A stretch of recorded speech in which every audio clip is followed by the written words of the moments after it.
Les myriades possèdent d'innombrables dangers. Parmi les plus redoutés, les perceurs. Créatures insectoïdes faisant 3-4 mètres en moyenne, ils peuvent même atteindre les 5 mètres, voire les 6 mètres pour les plus imposants. Pourvus d'ailes rétractables, ils peuvent atteindre de nombreuses escales parmi la multitude d'îles volantes que composent les mini-mondes. Leur nom provient de la langue centrale qui possède une pointe rigide, très solide, capable de transpercer toute matière organique, chair, ossature, même le bois et certains métaux ne résistent pas à l'impact. Cette créature s'en sert pour transpercer la cage thoracique et le cœur de leur victime afin d'en aspirer le sang. Ils sont aveugles et techniquement sourds, mais leur sens du goût, pouvant capter la moindre molécule de sang grâce à leur couronne de langue sur la tête, couplée à la capacité de ressentir les vibrations avec leurs antennes, ils n'ont aucun mal à repérer leur proie. Leur acuité principale étant basée sur un mélange d'odorat et de goût, rester immobile ne sert à rien face à ce monstre pourtant aveugle.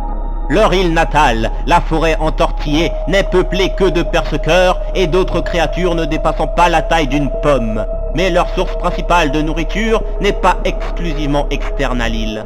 Le sang céleste apportant des nutriments n'est presque exclusivement consommé que par les créatures sentientes, capables d'utiliser un outil ou une certaine force et intelligence pour transpercer la carapace des fragments des carlions.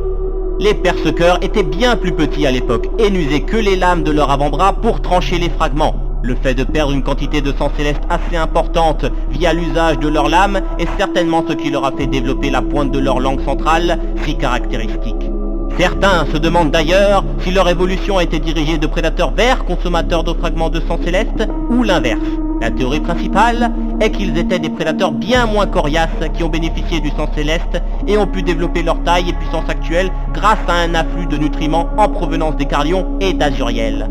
Les perceurs possèdent également la capacité de faire des réserves. Seuls les individus des groupes les plus puissants peuvent consommer la réserve et en certaines périodes, les réserves sont strictement interdites d'approche. Pour faire leurs réserves, les perceurs engluent les fragments dans leur salive ultra collante et en se solidifiant, la salive forme l'équivalent d'un cocon rigide protégeant les fragments.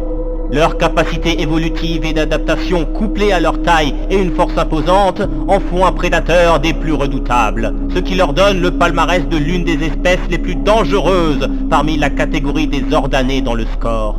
La forêt entortillée a en de rares occasions tenté d'être colonisée par les Méridiens, qui, face à la menace de ces insectes géants, ont très vite abandonné l'idée. De plus, à l'exception d'une taille conséquente bien plus importante qu'une île standard, ainsi que la forte présence de ressources en bois, cette forêt ne possède aucune particularité majeure.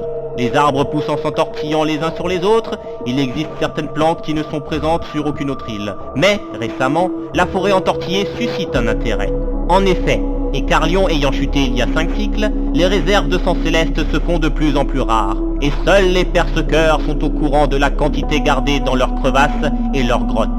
L'Ochrone semble avoir l'intention de mener une expédition de grande ampleur, mais au préalable, un petit groupe de reconnaissance devra confirmer ou non la présence de sang céleste et, si possible, la quantité exacte disponible.